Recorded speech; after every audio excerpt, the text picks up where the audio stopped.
So for my project, I'm going to be talking about Walt Whitman's influence on the Dead Poets Society.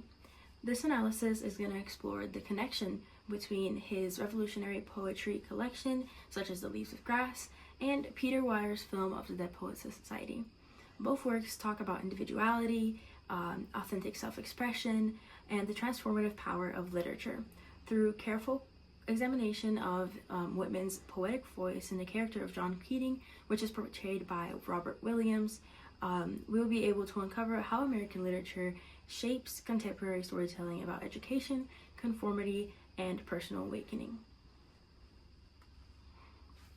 So, I thought it fitting to first talk about the context of how Leaves of Grass was written.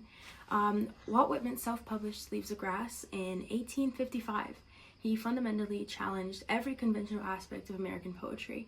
He wrote during a period of intense national division, right before the Civil War, and he rejected traditional meter, rhyme schemes, and poetic diction in favor of free verse that celebrated the ordinary experience and democratic ideals.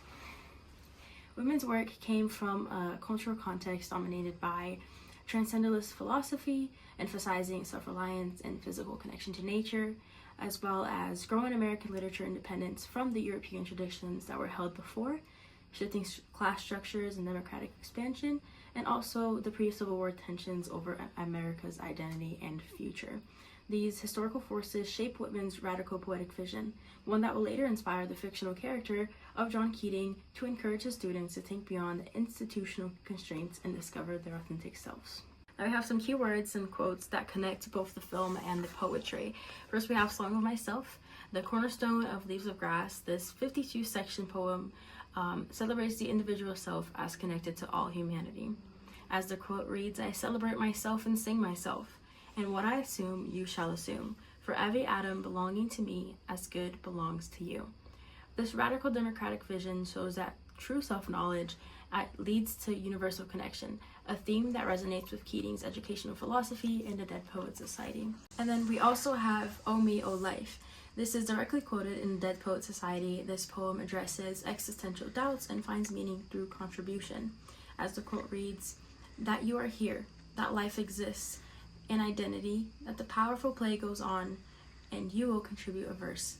The question, "What will your verse be?" becomes central to Keating's challenge to his students, urging them to find purpose beyond academic conformity. And then lastly, we have "When I Heard the Learned Astronomer." This poem critiques formal education that focuses on facts rather than experience. "When I sit and heard the astronomer where he lectured, how soon unaccountable I became tired and sick, till rising and gliding out I wandered off for myself in the mystical moist night air, and from time to time looked up in the perfect silence at the stars." This tension between institutional knowledge and personal experience mirrors the educational philosophy showed in the Dead Poets Society. And then we have the film context and the setting. So it's set in Walton Academy, which goes by tradition, honor, discipline, and excellence. It was directed by Peter Weir and written by Tom Shulland. It's set again at the fictional Walton Academy, which is an elite all-male preparatory school in Vermont. It's set in 1959, and this setting is crucial to understanding the film's exploration of conformity versus individualism. First, we have the historical context.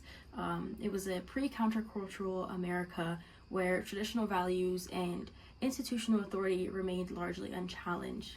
And we also have rigid academic traditionalism, which is focused on learning and prepping for those top high universities. The upper class is expected to, and destined technically, to the usual professional paths of medicine and law, which is usually stemmed from their parents' expectations. Into the stifling environment arrived John Keating, which is played by Robin Williams, once again, a Walton alumni and new English teacher whose unconventional methods, directly inspired by Whitman's poetry, disrupted the school's order. The time period is significant and happened just before the Cultural Revolution of 1960, suggesting that Keating as a messenger of the coming challenges of institutional authority. And next we have the Dead Poets Society plot and character analysis. The first big plot point we have is John Keating's arrival and his unusual methods. The film begins when he arrives, who immediately disrupts conventional teaching by having students rip out the introduction chapters of their textbook and having them stand on their desks to literally see the world differently. His mantra, Carpe Diem, which means seize the day, it directly challenges the school's focus on predetermined futures. Next, we have the formation of the Dead Poets Society. It's inspired about learning about Keating's own school days. Students Neil Perry, Todd Anderson, Knox Overstreet, Charlie Dalton, Richard Cameron, Stephen Mix, and Gerard Pitts revived the Dead Poets Society in a cave, reading poetry. This includes Whitman's poetry, and they choose to express themselves freely outside institutional constraints. Next big platform, we unfortunately have Neil's awakening and tragic end. Neil Perry discovers his passion for acting, but his father's inflexible opposition, even despite him being successful in A Midsummer Night's Dream, his father's insistence on a medical career led to Neil's suicide. It was a tragic consequence of the clash between self-determination and the authoritarian expectation. Lastly, we have Keating's dismissal and his final tribute. The school's administration blamed Keating for Neil's death. And during Keating's final departure, Todd Anderson, who was one of the most shy students of his class, initiates an act of defiance when multiple students start standing on their desks in tribute, declaring, "Oh, Captain, my Captain," as a direct reference to Whitman's poem about Lincoln. Now we're going to get into a little bit of the themes, the celebration of individualism. Whitman's poetic individualism is constantly celebrating the individual voice as sacred and essential. Throughout Leaves of Grass, he positions the self as worthy of exploration and celebration. As the quote states, "I exist as I am. That is enough. If no other in the world be aware, I sit content. And if each and all be aware, I sit content." So his revolutionary use of the first person I represented a significant departure from conventional poetry, where the personal voice was often used and defeated by the universal themes. His work insists that the authentic individual, with all their problems, is the foundation of democratic society. And we also have Keating's individualism. In the Dead Poets Society, Keating translates Whitman's poetic individualism into practice. His most memorable classroom exercise involves, once again, the students standing on their desk to see the world from a new perspective. As it says, "I stand upon my desk to remind myself that we must constantly look at things in a different way." The scene physically manifests Whitman's poetic challenge to see beyond conventional perspectives. Similarly, Keating's encouragement of Todd Anderson to spontaneously create poetry in front of the whole class parallels Whitman's beliefs that each person creates unique creative potential that institutional structures often suppress. The next theme we have is the Carpe Diem and living authentically. So Whitman's embrace of the present moment. Whitman consistently urges readers to fully inhabit each moment, emphasizing the sacredness of present experience. As the quote says, "Forever alive, forever forward. Stately, solemn, sad, withdrawn, baffled, mad, turbulent, feeble, dissatisfied. Desperate, proud, fond, sick, accepted by men, rejected by men. They go, I know they go. But I know not where they go, but I know that they go toward the best, toward something great." Recognizing that life is short motivates us to live fully instead of sinking into despair. Whitman's view of life's fleeting nature makes us treasure every single moment. We also have Keating's Carpe Diem philosophy. In the film's most iconic scene, Keating brings students to view photographs of long-deceased Welton alumni, which delivers his favorite line saying, "Carpe Diem, seize the day, boys. Make your lives extraordinary." This scene directly parallels Whitman's poetic preoccupation with mortality as a motivating force.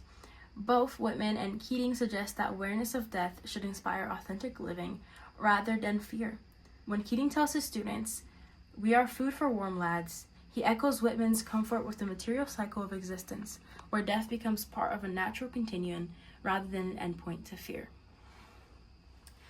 Now, we're going to talk about breaking free from formal constraints. Both Whitman and Dead Poets Society positioned poetry as a vehicle for liberation from institutional and formal constraints. Whitman's formal revolution rejected traditional meter, rhyme, and poetic diction in favor of free verse that mirrored neutral speech patterns.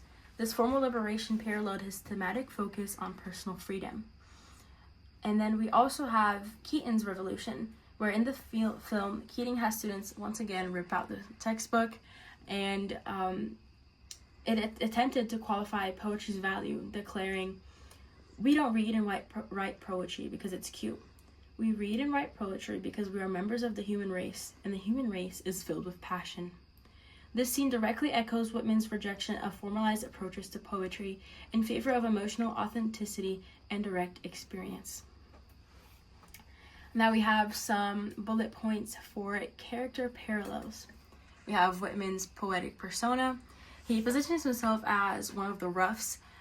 Despite his literary aspiration, he created the democratic eye that encompasses multitudes, directs readers through imperative commands to stop this day and night with me, and also challenges institutional religion and traditional morality. We also have John Keating, once again, who is the former Walton student who returns as a teacher with revolutionary ideas. He employs physical exercises, like standing on the desk, to shift perspectives and encourages students to find their own voices through poetry. It challenges institutional educational practices at Walton Academy. The shared characteristics of them both function as a guide who urges their audience to go towards self-discovery, employ unconventional methods to break through societal conditioning, celebrate individuals' perspective while fostering community, face institutional opposition for the revolutionary approaches, and position themselves as catalysts rather than authorities. And then lastly, we have the Whitman legacy of "Oh Captain, My Captain." The final scene is this climatic, powerful scene that synthesizes Whitman's influence through multiple layers of reference. As Keating collects his belongings after being dismissed, Todd Anderson, once again the shy student, calls out, "Oh Captain, my captain," from the top of his desk. This moment operates on several levels of Whitman's influence. The direct text reference of "Oh Captain, My Captain," which is Whitman's poem written after President Lincoln's assassination, meant to honor the leader who guided the nation through crisis. We have the physical embodiment of the standing on the desk, which is meant to represent the changed perspective that both Whitman and Keating advocate for. And then we have individual voice finding community. It begins with one student and spread to many, which parallels Whitman's democratic vision of individual voices forming a collective. Lastly, we have institutional defiance. These students are risking being punished to honor Keating's teachings, demonstrating the triumph of authentic expression over institutional control.